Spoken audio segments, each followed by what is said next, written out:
been living in Virginia for a few years, in a small town near the border with West Virginia.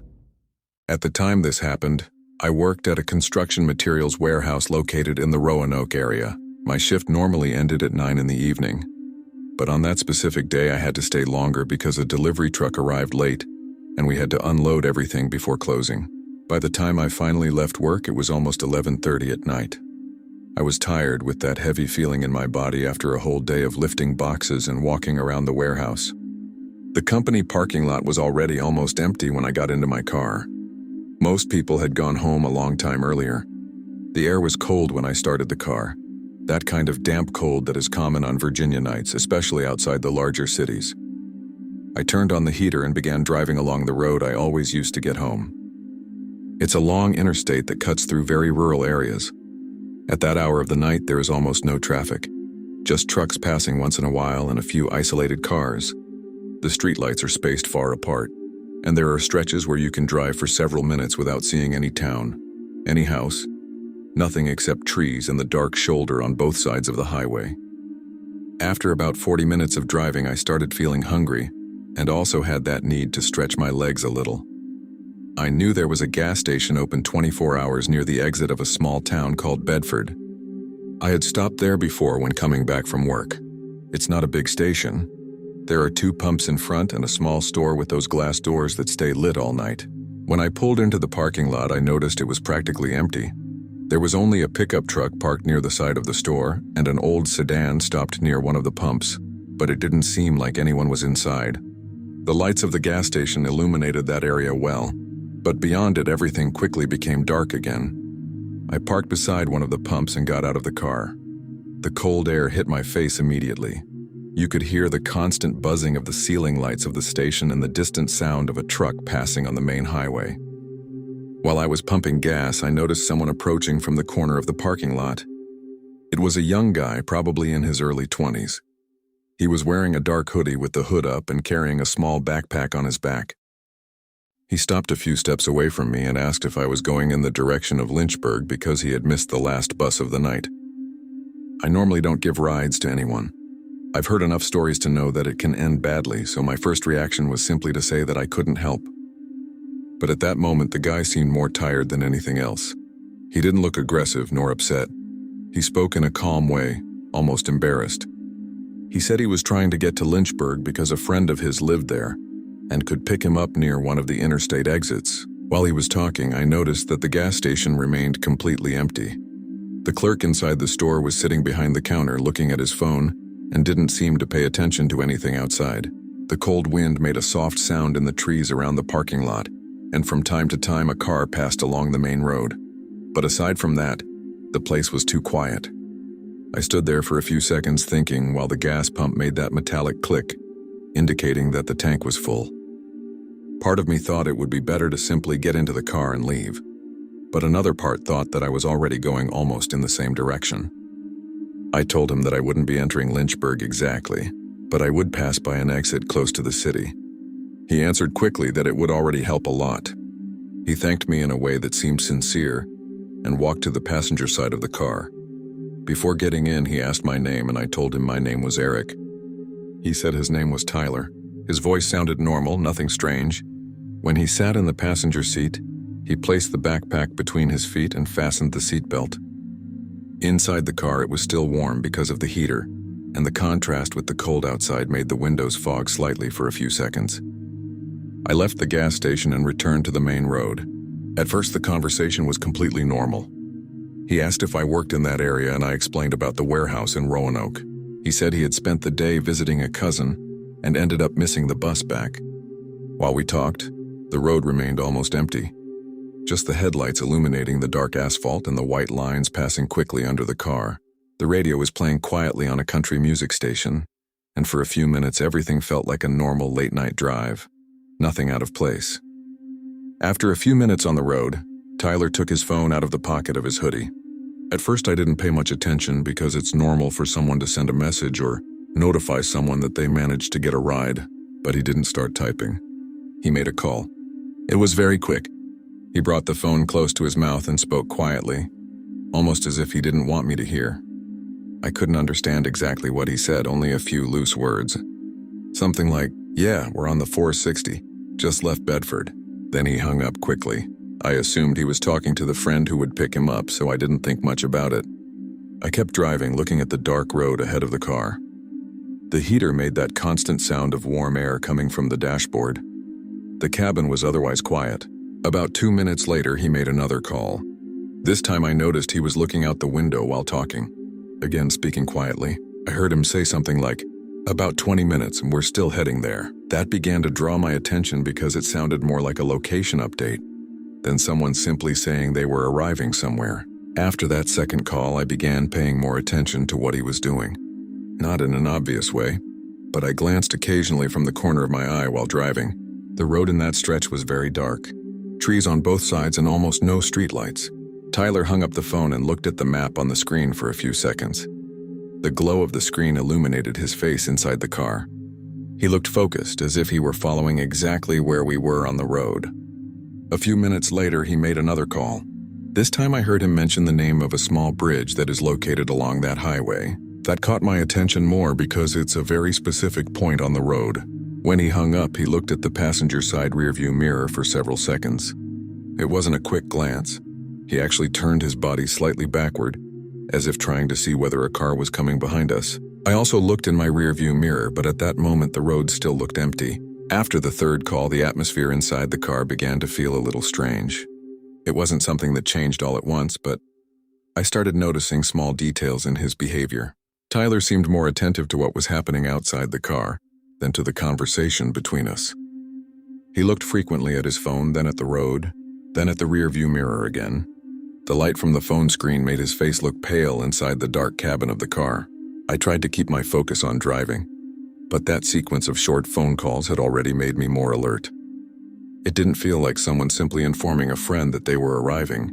It felt more like someone updating their location every few minutes. At one point, he said something very quietly into the phone, and I clearly heard when he mentioned the name of the highway again and the approximate distance to Lynchburg. That made a strange thought pass through my mind because it sounded like very specific information for someone who supposedly was just waiting to be picked up later. I didn't say anything at that moment, but I began paying even closer attention to everything he did. A few minutes later, he ended another call and looked at the road ahead for a few seconds. Then he turned slightly toward me and said in a tone that sounded casual, "When we get closer to the next exit, could you slow down a little?" I asked why, trying to sound calm. He answered almost immediately, "It's because they're almost here." The way he said that made my stomach tighten. I asked, "Who exactly?" He paused for a second before answering and then said, "Some friends of mine, and they're coming to meet me." The answer sounded a little improvised, as if he had quickly thought of something to say. After that, he went back to looking at his phone in the rearview mirror again. That was when I realized he was watching the road behind us with much more attention than someone normally would. I looked in my rearview mirror at that moment and saw headlights far back on the road, still distant enough not to stand out. Even so, something about that situation started giving me a bad feeling. A few minutes after that conversation, the road began making a long curve to the right, and that's when I saw headlights appearing far ahead on the other side of the road. At first, I didn't think much of it, because it was normal to see cars coming from the opposite direction from time to time. But as we got closer, I realized that the car wasn't maintaining a normal speed. It began slowing down very gradually as it approached our lane. It didn't cross over completely, but it seemed to be moving more slowly than any car normally would on that highway. At the same time, almost instinctively, I looked in the rearview mirror again. The car that had been far behind us earlier was now much closer. The car that had been behind me also accelerated for a few seconds, but since I had already gained distance, it ended up falling farther back. Tyler became completely silent after that. From the corner of my eye, I could see that he was looking at his phone again, but this time he didn't make any calls. The silence inside the car suddenly felt heavy. The only sound was the engine working harder and the wind rushing past the sides of the car. I kept accelerating, trying to remember if there was any illuminated place ahead. I knew there was a small town about 10 minutes farther down that highway, and that there was a large gas station near the main exit. At that moment, my only thought was to get there as quickly as possible. While I continued driving, I started checking the rearview mirror more frequently. The headlights of the car that had previously been behind me were still on the road, but now much farther away. It didn't seem like it was trying to match my speed anymore. Even so, I didn't slow down. My hands were sweaty on the steering wheel, and I realized I was breathing faster than usual. Tyler remained silent in the passenger seat.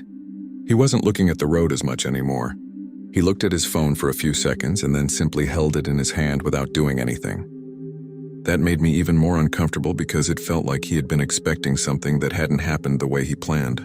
The radio was still playing quietly, but I barely noticed the music. I was focused only on the dark road ahead and the lights that finally began appearing on the horizon after several minutes. It was the small town I remembered. When I saw the first streetlights and a few closed shops near the highway, I felt immediate relief, as if I had finally left an isolated place. As soon as the brightly lit gas station appeared on the right side of the road, I pulled directly into the parking lot without asking anything. The place was very well lit, with several pumps and the store open. There was a truck parked near the side and a car stopped near the entrance. I parked the car near the main door where the inside of the store was clearly visible. Tyler opened the car door almost immediately, before I could say anything. He grabbed the backpack from the floor and stepped out quickly. Before closing the door, he simply said, "It's fine, I'll get out here." He didn't look nervous, but he didn't look like he wanted to stay there either. He closed the door and started walking toward the corner of the parking lot without looking back. I stayed there for a few seconds, watching through the mirror. I waited to see if any of the cars from the highway would pull in there too, but none appeared. After a while, I simply left the gas station and continued driving home. To this day, I don't know exactly what those cars were planning to do on that road, but I'm almost certain that if I had slowed down the way he asked, that night would have ended very differently. Story 2. I grew up in a small town in the interior of Missouri called Rolla, but at that time I was studying at a community college in another city a little farther north. I didn't have a car yet, so I usually depended on regional buses to go back and forth when visiting my family. This happened near the end of a semester, when I had returned to Rolla to spend a weekend with my parents. On Sunday night, I needed to catch the bus back to the city where I studied because I had class early the next morning. The problem was that it was the last bus of the day. I arrived at the small bus station in town about 15 minutes late because a friend of mine took too long to drop me off there. When I arrived, the place was already practically empty. The door to the small waiting room was open, but the lights inside were already turned off. Outside, there was only that yellow streetlight illuminating half of the parking lot. I looked at the schedule board on the wall and saw that the bus had left just a few minutes earlier. That gave me that awful feeling of realizing you had just missed the only option for the night. The next trip wouldn't happen until the following morning, and I needed to be at college early. I stood there for a few minutes trying to think about what to do. The parking lot was small and almost completely dark. You could hear the distant sound of cars passing on the town's main highway, but nearby it was silent. The temperature was cold for that time of year, and the wind moved through the parking lot, pushing small dry leaves near the curb. I even thought about calling some classmates from college, but most of them lived more than an hour away and were probably already asleep. While I was leaning against the railing near the bus station entrance looking at my phone, a car slowly entered the parking lot. It was an older sedan, one of those boxier models from the early 2000s. It parked a few meters ahead of where I was standing. The driver rolled down the window and asked if I was waiting for someone. I quickly explained that I had missed the bus. He asked where I needed to go. When I told him the name of the city where my college was located, he replied that he was heading more or less in that direction and could drop me off along the way. I hesitated for a few seconds before answering. My first instinct was to refuse because accepting a ride from someone you've never seen before in the middle of the night doesn't sound like a good idea. But at the same time, I was standing there in an almost empty parking lot in a small town where practically everything was already closed. The cold wind made a low sound as it passed along the corners of the bus station building, and the only streetlight illuminated just half of the place. I thought that even if I refused, I would probably end up trying to hitch a ride with someone anyway. The man inside the car looked to be in his mid-40s. He had short hair, a little gray at the sides, and he spoke calmly. He didn't seem nervous or insistent. He simply waited for my answer, with his arm resting on the car door. I asked how far exactly he was going. He said he was heading to a rural area outside the city, but that he would pass several roads that led in the direction of my college. He said he could drop me off near a gas station or somewhere well lit if I preferred not to go too far. After thinking about it a little longer, I agreed. I got into the car and closed the door. The interior had that faint smell of an older car mixed with coffee. The dashboard was illuminated with that dim green light typical of older vehicles. He asked my name and I told him my name was Daniel. He said his name was Carl. At first, the conversation was very normal. I briefly explained about the college and missing the bus. He said that had happened to him a few times when he was younger. While we talked, he left the bus station parking lot and drove onto the town's main street. The few stores that still had any light on were almost all closed. Some traffic lights blinked yellow at that hour of the night. I assumed he would take the state highway that everyone normally uses to leave the city in that direction. But when we reached the intersection that led directly to that highway, he simply continued straight along a side road that I had almost never seen anyone use. At first I thought maybe he was just taking a different route to avoid a traffic light or something like that. In small towns, there are sometimes parallel roads that eventually reconnect with the main highway. But after a few minutes of driving, I began to notice that the road was getting narrower and narrower. The city lights quickly faded behind us. The houses became more spaced out and then simply disappeared. Now there were only dark fields on both sides of the road and an occasional wooden fence appearing in the headlights. The asphalt also seemed rougher, with small uneven patches that made the car bounce slightly. I looked ahead expecting to see a sign indicating that the road would eventually reconnect with the main highway, but there were almost no signs at all. Just those small reflectors on the shoulder that appeared and disappeared as the car moved forward. After a few minutes in that quiet rural road, I decided to ask casually if that road actually led back to the main highway. Carl kept his eyes on the road and answered with the same calm tone as before. Not exactly. He paused for a moment and then added that he preferred to avoid the highway at night. I asked why, trying to keep my tone light. He replied with something I still remember exactly to this day. He said, "I prefer routes where nobody bothers me." The way he said that didn't sound like a joke or a casual comment. It was said in a very neutral tone, almost like a simple fact to him. After that, he kept driving without adding anything else. Inside the car, an uncomfortable silence settled in.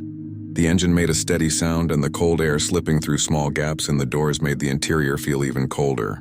I began looking outside more carefully, trying to recognize something along that road, but everything looked exactly the same. Darkness, fields, and trees. After a few minutes of that silence, I took my phone from my pocket to check the map. My idea was simply to confirm that the road would eventually connect to a larger highway. The problem was that as soon as I opened the GPS, I realized the signal was very weak. The map took a long time to load and the location marker flickered as if it couldn't update properly. That wasn't completely unusual in that region, because some rural parts of Missouri really do have poor signal, but it still made me more alert. The small blue line on the map showed the road we were on, but it seemed increasingly isolated from the other main routes. I zoomed out a little and noticed that there were almost no towns nearby on that stretch. Just a few secondary roads crossing large agricultural areas. While I looked at the phone, the car continued moving along that dark road illuminated only by the headlights.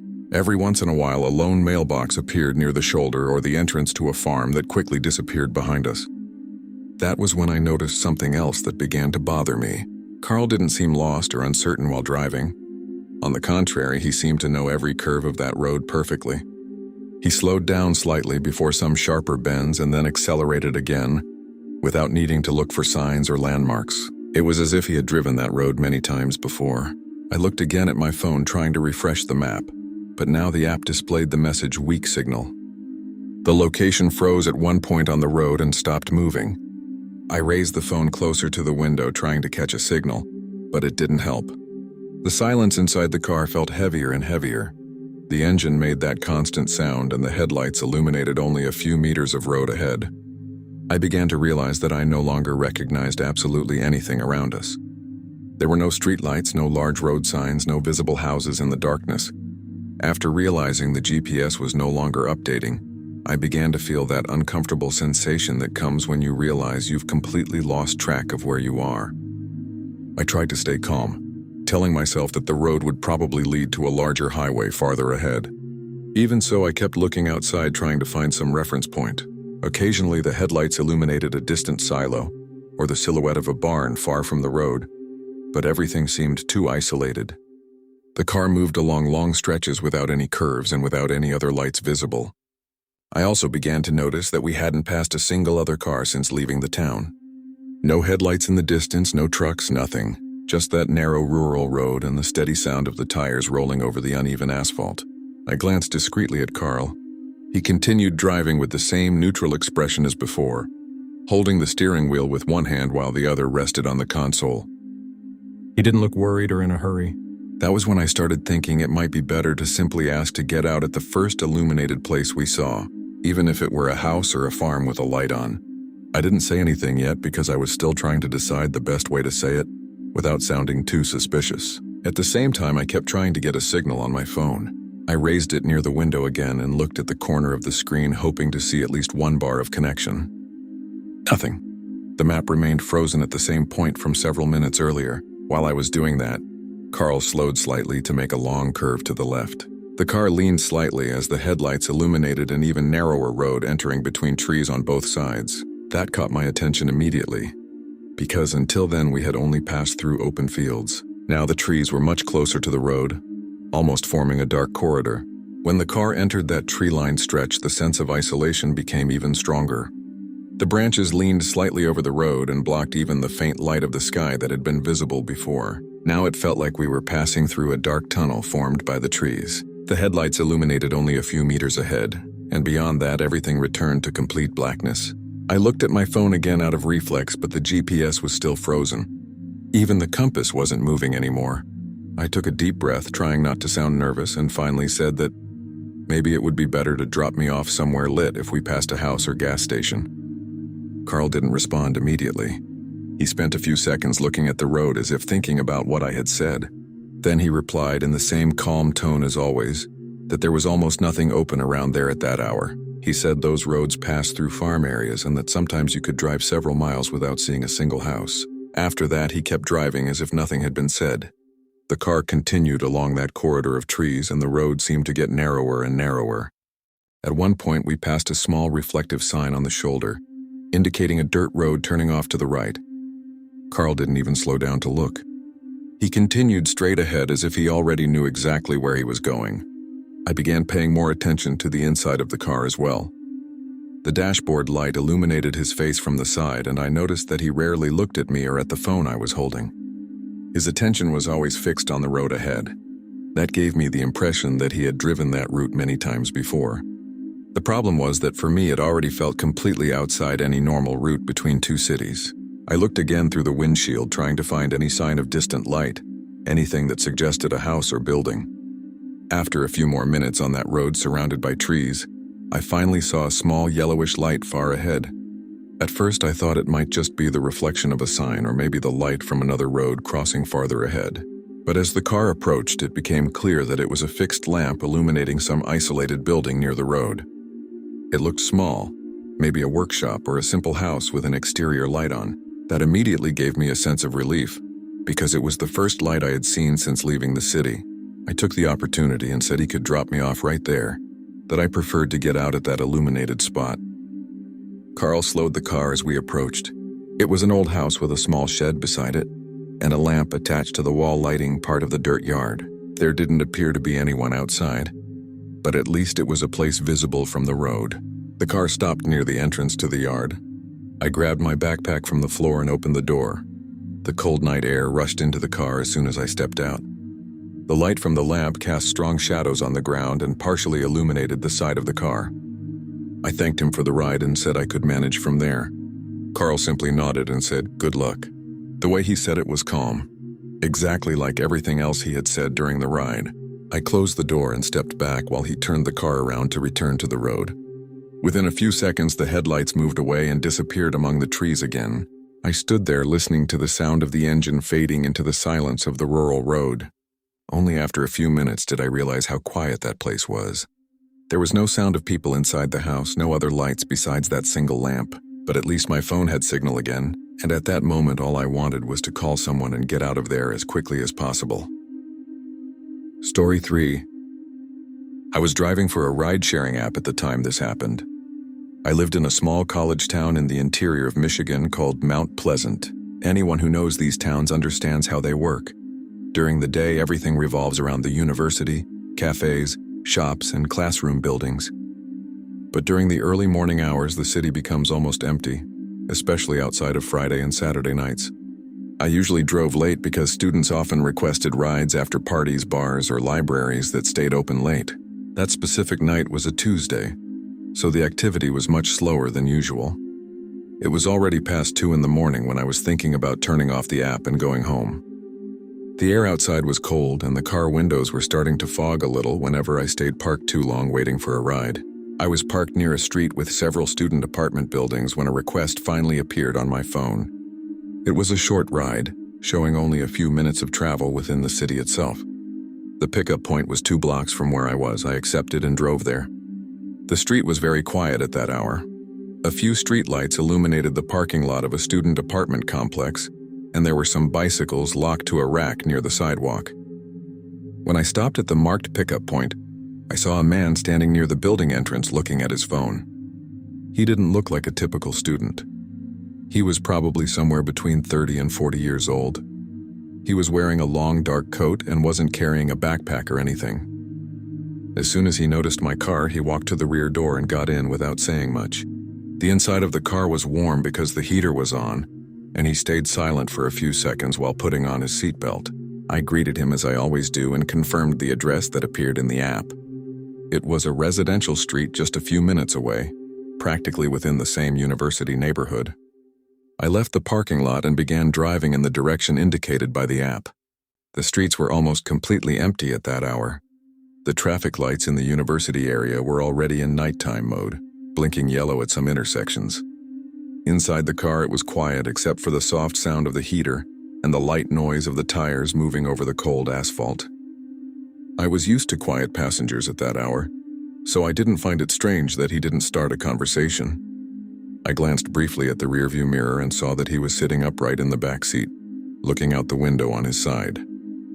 The glow from my phone screen slightly illuminated the dashboard, while the GPS showed the route. The initial destination was less than 5 minutes away. It was a quiet street with some older houses and small apartment buildings for students. Everything seemed like a completely normal ride. But when we were only 1 block away from the address shown in the app, my phone made that short route update sound. I looked quickly at the screen and noticed that the destination had changed. The new address was a few blocks farther ahead, still within the same area of the city. Before I could ask anything, the passenger spoke for the first time since getting into the car. He said calmly, "Actually, you can keep going a little farther." The way he said it was relaxed, almost casual. That wasn't unusual in the app. Sometimes people change the destination because they realize they typed the wrong address or decide to go somewhere else. I simply confirmed with an okay and kept driving. Even so, I found it curious that he didn't explain the reason for the change. After saying that, he returned to silence. I continued driving through the nearly empty streets in that part of the city. The houses looked very similar to one another, with small front porches and leafless trees scattered along the sidewalks. The GPS now showed the new destination about 3 minutes away. The car moved through sections lit by streetlights and then through darker patches between them. Inside the car, the atmosphere remained quiet. I looked again at the rearview mirror as we passed a blinking yellow traffic light. The passenger was still sitting the same way, looking out the window on the right side. He wasn't using his phone or following the route. He was simply watching the street outside. That caught my attention a little because people usually follow the map or send messages during rides, but he seemed completely calm, as if he were simply waiting. When we were approaching the second address, the same update sound appeared again in the app. The map flickered for a second and the route changed once more. Now the destination was several streets farther ahead, still inside the same residential area of the city. I quickly looked in the mirror and asked if he had changed the destination again. He answered with the same calm tone as before. "Yes, just a little farther." His tone didn't sound nervous or hurried. It was almost indifferent. I simply said all right and followed the new route shown by the GPS. Even so, I started paying a little more attention to the situation.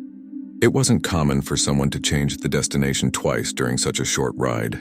As the car moved along the quiet street, I noticed that now there was almost no movement anywhere around us. The houses were completely dark and there were no pedestrians on the sidewalks. I followed the new route the app showed. Now the destination was only a few blocks ahead. The streets in that part of the city were even quieter. There were some large trees along the sidewalks, and their branches moved slightly in the cold early morning wind. From time to time, the car headlights illuminated a garage or a low fence near the houses. I began thinking that he was probably just trying to find the correct address, or maybe waiting for someone to answer a message before deciding exactly where he wanted to get out. That happens quite often with passengers during the early morning hours, especially in college towns. Even so, something about the way he remained completely silent in the back seat started making me a little more alert. He didn't seem nervous, but he also didn't seem truly interested in arriving anywhere specific. Finally, we reached the third address shown in the app. It was a simple house with a small lawn in front and a faint light on near the garage door. I slowed down and stopped the car by the curb, as I always do when a ride reaches its destination. The app showed that we had arrived. Normally, at that moment, the passenger opens the door almost immediately to get out, but nothing happened. The man remained seated in the back seat exactly as before, looking forward.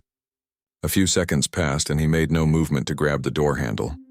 I looked through the rearview mirror to see if he was waiting for something.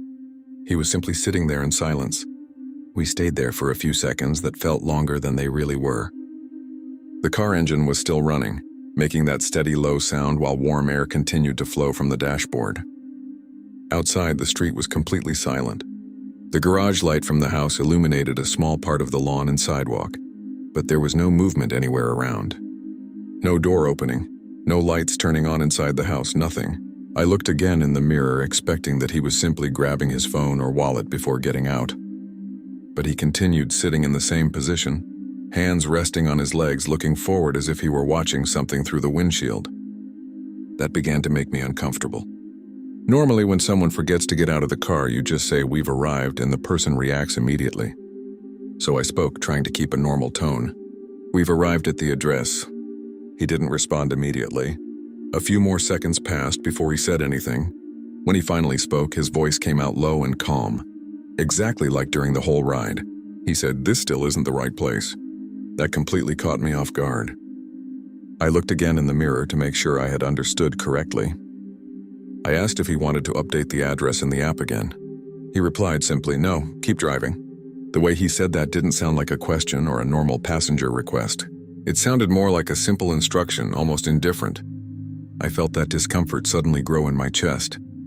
The app still showed that the ride had ended at that address, and now I was stopped on an empty street with a passenger who apparently had no intention of leaving the car. At that moment, I spent a few seconds not knowing exactly what to say. The app clearly showed that the ride had ended at that address. I was used to passengers changing the destination once in a while, but this was starting to feel different. I looked again through the rearview mirror and said that to continue the ride he would need to update the destination in the app again. The man remained silent for a few seconds before answering. When he spoke, he simply said, "That's not necessary." The way he said it was completely calm, almost uninterested. He continued looking forward, not at me. At that moment, I realized that he didn't seem concerned about reaching any specific place. He was simply sitting there as if the ride didn't have a real destination. That gave me a strange feeling in my stomach. I had driven hundreds of passengers in that city, and there was almost always a simple logic, going from one point to another. Even when someone changed the address, there was usually a quick explanation. But this felt different. I said again that I couldn't continue driving without a destination in the app, because the ride had already ended. Another moment of silence filled the car. The heater continued making its soft, steady sound. Outside, the street remained completely empty. Then he finally spoke again. He said something I still remember exactly to this day. I just needed to keep driving for a little longer. That immediately sent a chill through me. It wasn't a request to go somewhere. It was simply a request to keep driving without a destination. After hearing that, I decided I wasn't going to continue the ride. I told him politely but firmly that I would have to end the ride there because that's how the app worked. For a few seconds, I thought he might argue or insist more, but instead he simply fell silent again. A few seconds later, he finally grabbed the door handle and opened it. The cold, early morning air entered the car as he stepped out. He closed the door slowly and began walking along the sidewalk without looking back. I stayed there for a few seconds, watching through the rearview mirror as he walked away down the silent street. He didn't enter the house in front of us. He didn't turn into any driveway. He simply kept walking along the dark sidewalk until disappearing beyond the next corner. I ended the ride in the app and remained sitting there for a few moments before driving away again. Even today, I still think about that night, because I never understood why that man got into the car if he had nowhere to go. Story 4. I was living in Montana at the time this happened, in a small town called Livingston. Anyone who knows that region knows that many roads outside the city are long, rural, and pass through completely open areas, with fields and hills for miles, and almost no buildings nearby. I was driving back home after visiting a friend who lived on a rural property, nearly an hour away from town. It was already nighttime when I left her house. Not extremely late, maybe around 10, but in that part of the state that already means complete darkness on the roads. The temperature was low and the typical wind in that region was blowing strongly enough to make the car sway a little in more open sections. I was driving slowly, with the heater on and the radio playing quietly because that rural road has no street lighting. Only the car headlights illuminating the asphalt and the side reflectors appearing occasionally on the shoulder. For several minutes I didn't see any other car passing, neither in the opposite direction nor behind me. That's very common in that area, especially at night. After about 20 minutes of driving along that completely dark road, I saw something that made me slow down. There was a car stopped on the shoulder on the right side of the road. The headlights were off, but the interior lights were on. Next to the car, there was a man waving his arm when he saw my car approaching. At first, I thought about simply continuing to drive. I grew up hearing that stopping for strangers on isolated roads can be dangerous. But when I got a little closer, I noticed that his car had the hood open, as if it had really broken down. The man appeared to be alone. He was wearing a thick jacket and a cap, and he was making that classic gesture of asking for help by raising his arm. I slowed down a lot and stopped a few meters ahead of his car. The road remained completely empty and silent around us. I rolled the window down just a few inches and asked if everything was okay. He walked to my window with quick steps, but he didn't seem agitated. The first thing I noticed was the smell of oil coming from the direction of his car, probably because the hood had been open for some time. He said the car had stopped working a few minutes earlier, and that his phone had no signal in that area. That wasn't hard to believe because in that part of Montana, the signal really disappears along many stretches of rural roads. His voice was calm, a little hoarse, like someone who had spent some time outside in the cold. He asked if I could take him to the next town so he could call a tow truck. He said the town was about 20 minutes away along the same road I was already following. While he spoke, I quickly glanced at the car behind him. It was an older sedan with the hood really raised and no other person nearby. The road remained silent with no other vehicles passing. I thought for a few seconds before responding. Part of me was still suspicious, but at the same time it seemed like a plausible situation. It was a rural road, a cold night, and his car really did look like it had broken down. I said I could take him to the town since I was already heading that direction. He thanked me quickly and walked to the passenger side. When he got into the car, the cold night air entered for a few seconds before I closed the door again. The inside of the car became warm again because of the heater. He fastened his seatbelt and looked forward while I returned to the road. For a few minutes we remained silent.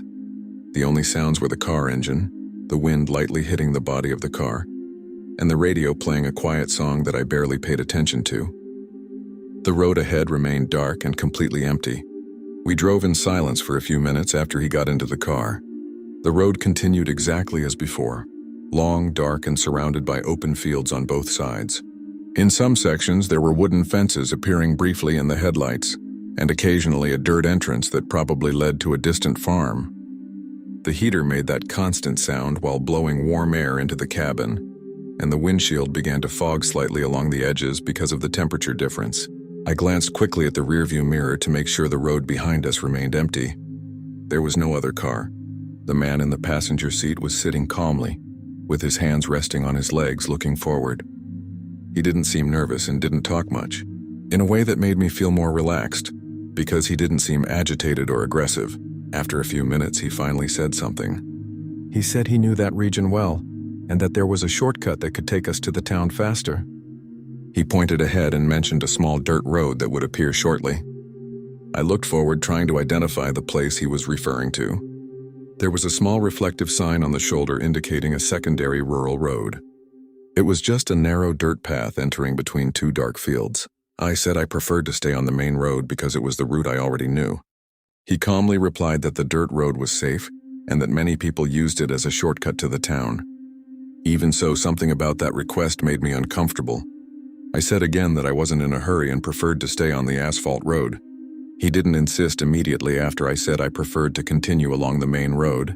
He just nodded slightly and went back to looking out the window on his side. Silence returned inside the car for a few minutes. I kept driving, keeping my eyes on the dark road ahead. The headlights illuminated the asphalt and the side reflectors that appeared and disappeared quickly as we moved forward. Occasionally, the wind blew stronger and made the car sway slightly, something common on that type of open road in Montana. I started paying more attention to his behavior, not obviously, but from the corner of my eye.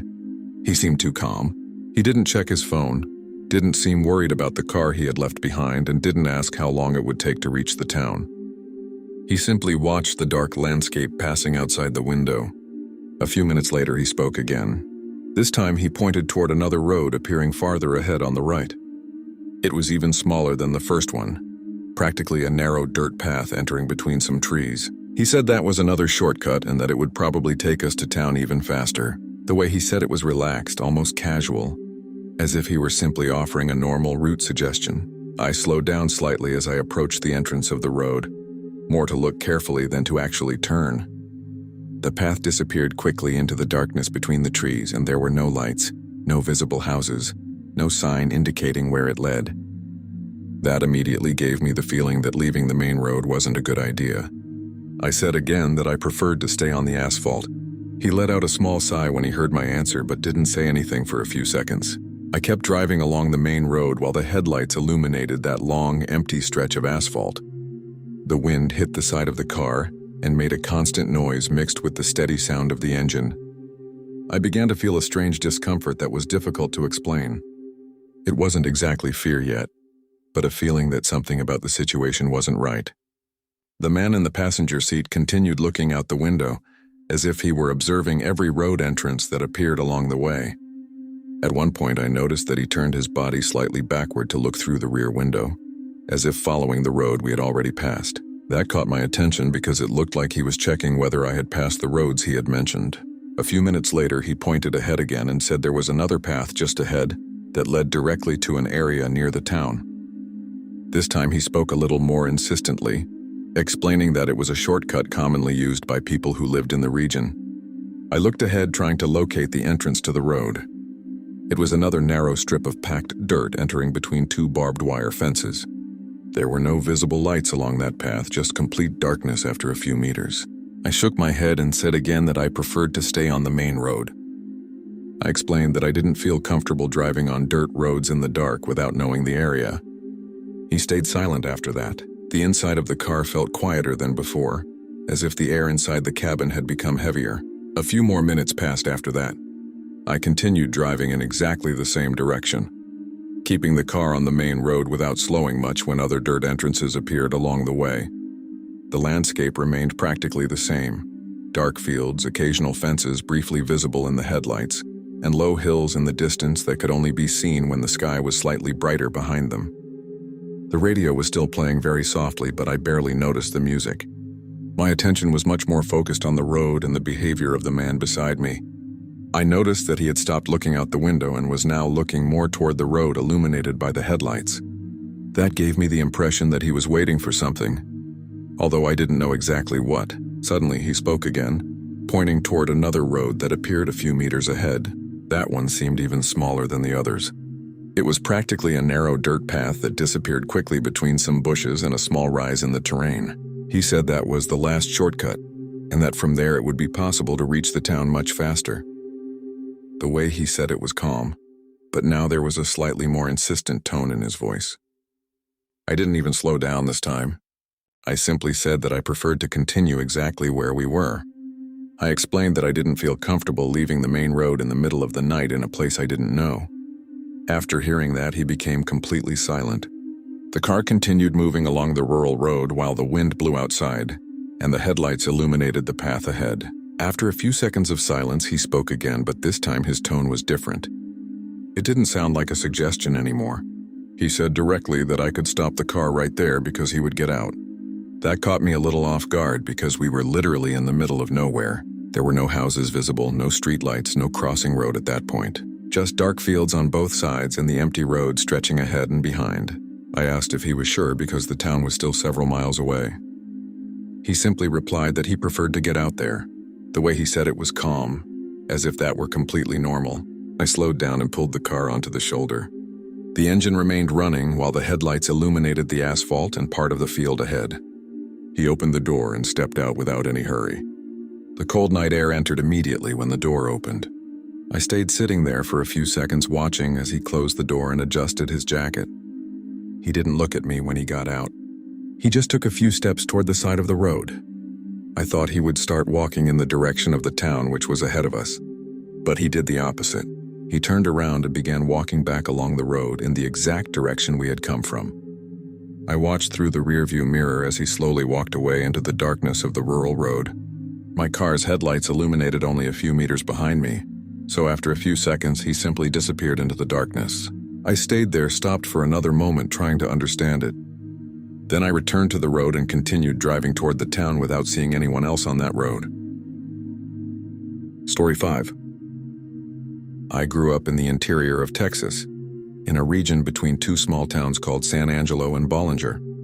At the time this happened, I was in my early 20s and traveling between those two towns because I needed to take care of some work-related matters. I didn't have a car during that period, so I ended up relying on regional buses and sometimes rides from other people. Anyone who lives in that part of Texas knows that the distances between towns may look short on a map, but in practice they are long stretches of highway crossing rural areas that are almost empty. On that specific day, I had missed the only bus that passed through the town that afternoon. I stayed at a small gas station near the highway exit for almost 40 minutes trying to decide what to do. It was already starting to get dark and the traffic on the road was becoming lighter and lighter. A few trucks passed from time to time, but most of them continued straight without stopping.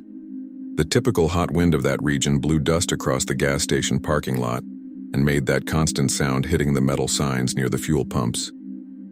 I was leaning near an ice machine outside the store when I saw a large truck slow down and pull into the parking lot. It was a regular freight truck, the kind with a large cab and a long trailer very dusty from the road. It stopped near the side of the station, away from the main fuel pumps. The driver got out to stretch his legs and walk a little near the front of the truck. He was an older man, probably in his 50s or 60s. He was wearing a cap, a plaid shirt, and heavy trucker boots. I watched him for a few seconds, trying to decide whether I should ask for a ride. Normally, I don't like asking strangers for that kind of thing. But in that situation, it seemed to be the only way to continue traveling that night. I walked over to him and quickly explained that I needed to get to Bollinger and had missed the bus. I asked if by chance he was going in that direction or at least somewhere close. The man looked at me for a few seconds without saying anything. Then he simply made a small gesture with his head pointing toward the truck, as if to say that I could get in. I thanked him quickly and walked to the passenger side door of the truck. Climbing into a truck cab is always a bit awkward when you're not used to it. I grabbed the metal handle beside the door and pulled myself up to the seat. The inside had that typical smell of a truck that spends a lot of time on the road. A mixture of dust, strong coffee, and old fabric. The dashboard was cluttered with small objects like a thermal cup, some folded notes, and an old radio attached to the console. The driver got in shortly after, shut the door firmly, and started the truck again. The engine began vibrating loudly under the cab. That deep kind of sound you feel more in your body than here. I told him my name and thanked him for the ride, explaining again that I needed to get to Bollinger.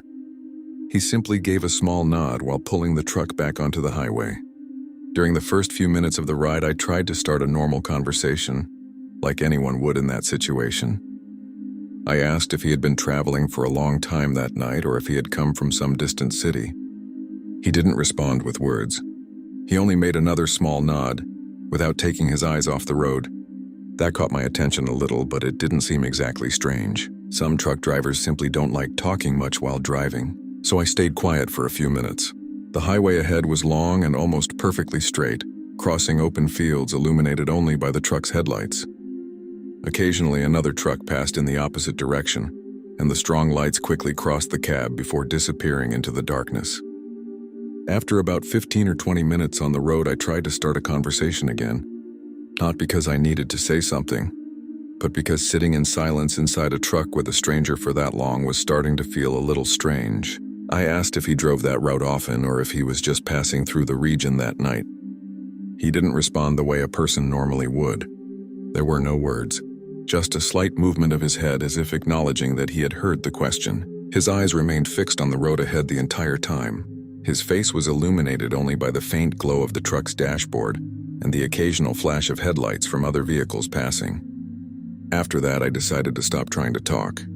It was clear that he had no interest in conversation, so the rest of the trip continued almost completely in silence. The dominant sound inside the cab was the heavy engine of the truck working constantly, and the faint static from the old radio attached to the dashboard. Sometimes the strong wind hit the side of the trailer and made the truck vibrate slightly. I looked out the passenger window, watching the distant lights of farms scattered across the fields, appearing and disappearing as we continued along the highway.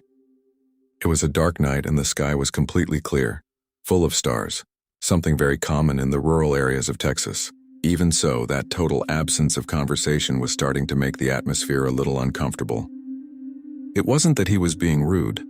He simply seemed to have no intention of saying absolutely anything. After nearly half an hour of traveling in that constant silence, I began paying closer attention to his behavior while he drove. The man seemed extremely focused on the road, holding the steering wheel with both hands the entire time.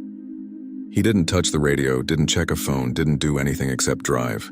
I glanced at him a few times from the corner of my eye, trying to understand whether that was simply his personality or if something else was different.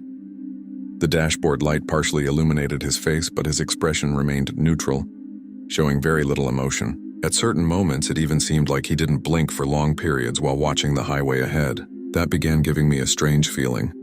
Not exactly fear yet, but a kind of discomfort you feel when you realize the situation isn't behaving the way it normally would. The road remained long and almost empty.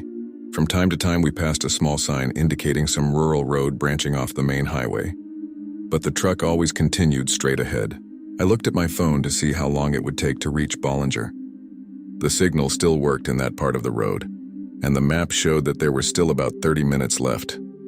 I thought about asking whether he was really going all the way there, or if I would need to get out earlier. But after all the attempts at conversation that received no response, I decided to stay quiet. Inside the cab, the environment was warm because of the engine and the air coming through the ventilation system.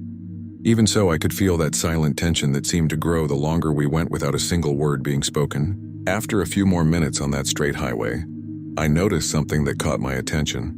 The truck began slowing down slightly even though there were no vehicles ahead. There were no large intersections or signs indicating a required exit. I looked ahead trying to understand why, and then I saw a small side road appearing to the right of the highway. It wasn't a normal exit with a large sign or lighting. It was just a wide entrance of old asphalt that seemed to lead into an open area away from the main road. The truck driver turned on the signal and entered that exit without saying absolutely anything. That immediately made me alert. Normally, trucks leave the highway to enter gas stations or rest areas, but that place didn't look like anything like that. It was just an entrance disappearing into the darkness.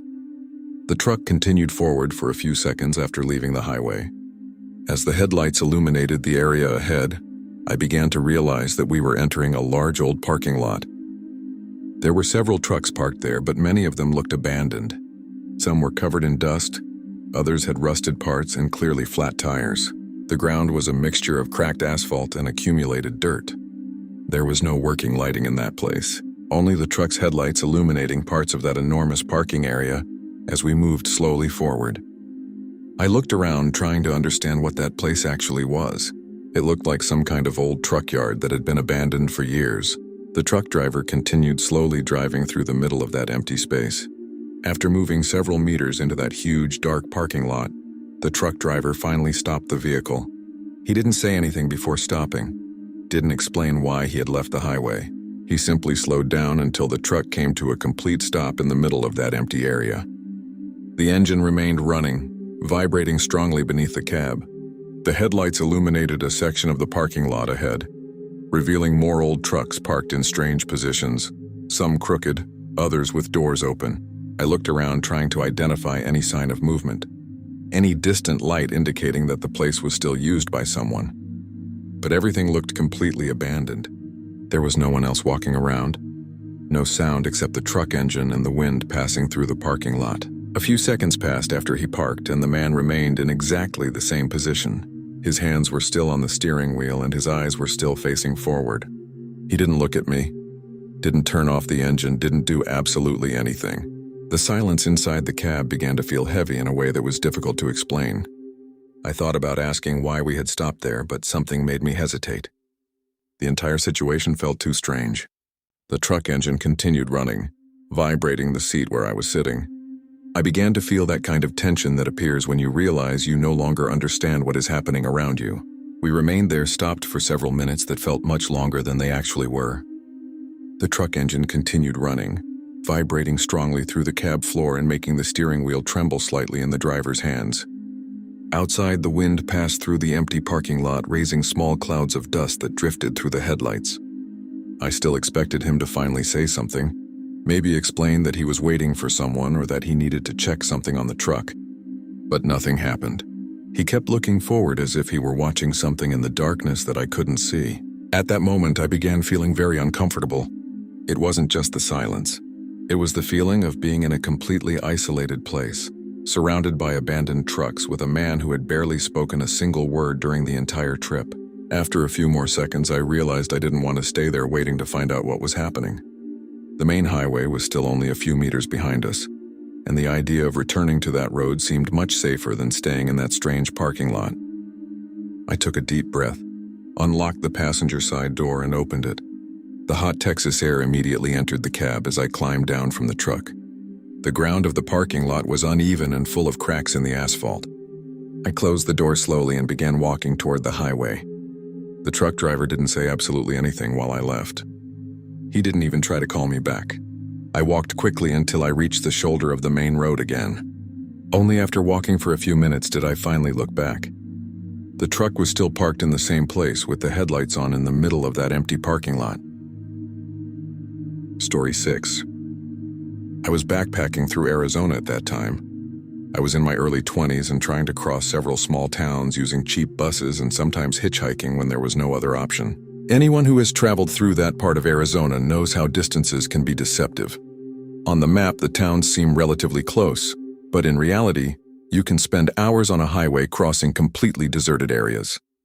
That day I was trying to reach a small town called Holbrook. I had gotten off a bus a few hours earlier at a stop near a state road, planning to continue the trip when the next bus came by.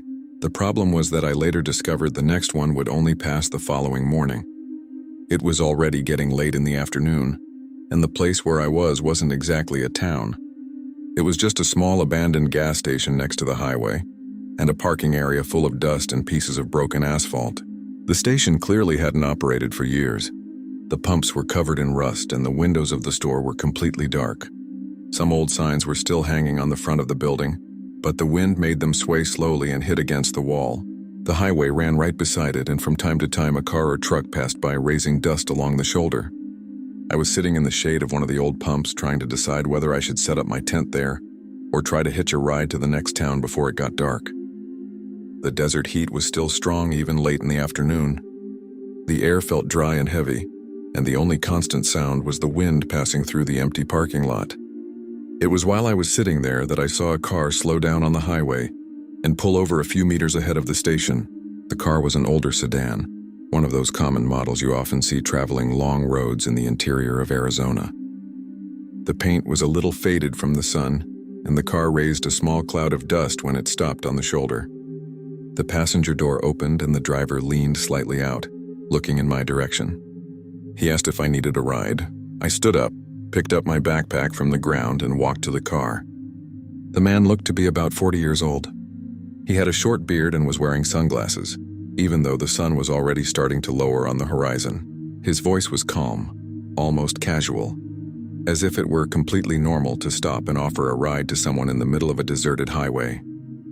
I explained that I was trying to get to Holbrook, or at least to some nearby town where I could catch another bus. He replied that he was heading in that direction and could take me a good part of the way.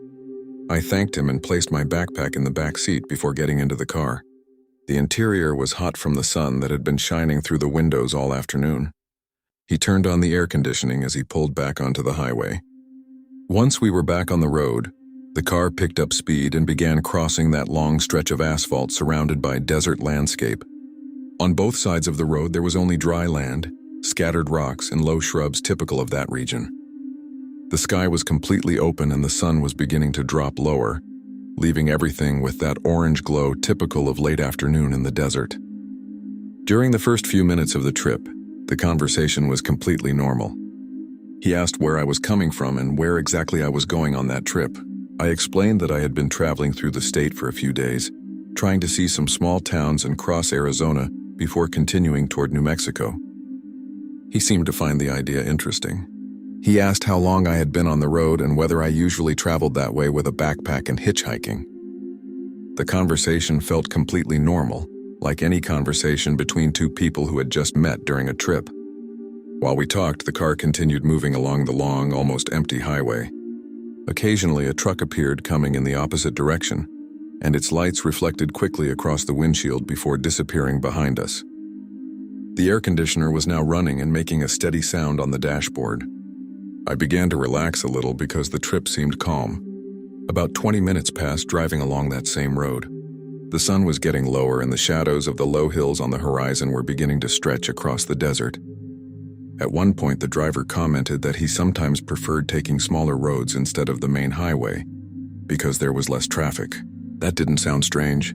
Many people in rural areas do that when they know the region well. Shortly after that conversation, he slowed down a little and turned onto a secondary road that branched off the highway. It was a narrower paved road that disappeared between reddish dirt hills. I didn't think much about it at that moment. I simply assumed it might actually be a shortcut to avoid a busier section of the main highway. During the first few minutes on that secondary road, I didn't find anything particularly strange. The asphalt was narrower, but it still looked like a road used fairly often. There were some old signs indicating distances to small rural communities I had never heard of. The car continued moving at a steady speed while the surrounding landscape remained almost identical to what we had seen before. Dry terrain, scattered shrubs, and low rock formations appearing on the horizon. The sun was almost touching the line of the hills, painting the sky with shades of orange and red that lit the entire desert. Inside the car, the atmosphere was still calm. The driver asked occasional questions about my travels and I answered, telling him about some places I had visited earlier that same month. After a while, the road began to make long curves around the hills. That gave me the feeling that we were crossing a different area from the one I had seen from the main highway. I looked out the window trying to memorize some landmarks, more out of habit than concern. When you travel a lot hitchhiking, you end up paying attention to those things without even realizing it. Still, nothing seemed alarming. The driver kept talking calmly, asking about the places I planned to visit after Arizona. At one point, he commented that the region had many old roads that had once been used by trucks decades ago, before the larger highways were built. I simply nodded while watching the landscape pass by the window. After driving on that smaller road for some time, I began noticing that the path seemed to make several curves that didn't appear to lead directly anywhere specific. At times, the road went straight for several miles, then began circling small hills and returned to areas that looked very similar to ones we had already passed. I didn't think much of it at first because many desert roads really follow the terrain that way. Even so, I began looking outside more carefully, trying to identify something different in the landscape. The driver continued speaking occasionally, asking about my trip and commenting on small towns that existed in that part of Arizona. His tone remained friendly with nothing that seemed strange. After a few more minutes, he commented that the road would reconnect with the main highway farther ahead. That seemed plausible to me. I had seen many roads like that on previous trips. The sky was darker now, and the sun had practically disappeared behind the hills on the horizon. The temperature inside the car began to drop slightly as night approached. The driver turned on the headlights, and the road was now illuminated only by that beam of white light cutting through the desert darkness. That was when I began to notice something that made me pay more attention to what was around us. As the car moved along the dark road, the headlights illuminated a small structure appearing ahead near the shoulder. At first, it looked like just another abandoned building like so many that appear in deserted areas of Arizona. But as we got closer, I began recognizing some details. There were 2 old rusted fuel pumps near the front of the building, a metal sign lying on the ground near the entrance, and one sidewall partially covered in peeling paint. My stomach tightened the moment I realized something strange. That structure looked extremely familiar. I leaned slightly forward in my seat, trying to look better through the window. The car passed closer to the building, and that was when I became absolutely certain about what I was seeing. It was exactly the same abandoned gas station where I had started the trip, the same rusted pump where I had been sitting minutes earlier, the same metal sign swaying in the wind. I turned my body in the seat to look behind as the car continued passing the place. The dirt parking lot appeared briefly in the headlights before disappearing again into the darkness behind us. At that moment, I felt a very strange sensation, as if something about the entire trip had suddenly changed. I looked back at the driver, trying to understand what was happening. We had driven for almost an hour. It made no sense for us to be back at exactly the same point on the road. I stared at the road ahead for a few seconds, trying to process what had just happened. The only thing that made sense at that moment was that we had returned exactly to the same place where I had started. I turned slightly in my seat and said something like, "Wait, this is the same station where you picked me up." My voice sounded confused because I was genuinely trying to understand whether it was coincidence or if I had mistaken the place. The driver didn't respond immediately. He kept driving for a few seconds with his eyes fixed on the road, just as he had during the entire trip. That only made the situation stranger. Finally, he said something. His voice remained calm, almost casual, as if we were simply commenting on the weather or the scenery. He said, "Yes, it's the same place." I waited a few seconds, expecting him to explain better, maybe saying he had taken a wrong road or that he had been trying to find another route. But he didn't say anything else. The car continued moving slowly along the same highway, where we had started almost an hour earlier. I looked back again through the window to confirm that it really was the same station. The rusted pumps were still there, and the abandoned building slowly disappeared into the darkness behind us. After a few seconds, I asked why we had returned to the same place. That was when he finally answered directly. He said something I remember exactly to this day. "I just wanted to see how far you would go without noticing." The way he said it was completely neutral, as if it were a simple curiosity. It didn't sound like a joke, and it didn't sound like he was trying to scare me. He said it as if he were simply commenting on something he had tested during the trip. I didn't know what to say at that moment. After hearing that, I asked him to stop the car right there. I didn't shout or argue. I just said I preferred to get out at that point. He slowed down and pulled over on the same shoulder where I had gotten in almost an hour earlier. I grabbed my backpack from the back seat and got out of the car. The dry desert air felt cooler now that night had arrived. The driver didn't say anything else. He just gave a small nod, the same way he had several times during the trip. I closed the door and stepped back while the car returned to the highway and disappeared into the darkness. I stood there for a few minutes looking at the empty road and the same abandoned station where everything had started. To this day, I still don't know why that man decided to drive for nearly an hour just to return to the exact same place. But I clearly remember the strange feeling I had when I realized that all that travel time had led nowhere. Thank you very much for your company until the end. Your support is what gives life to this channel. If these stories have caught you, don't forget to leave your like and comment on your opinion. And if you are not yet part of our community, sign up now to receive the next real horror stories.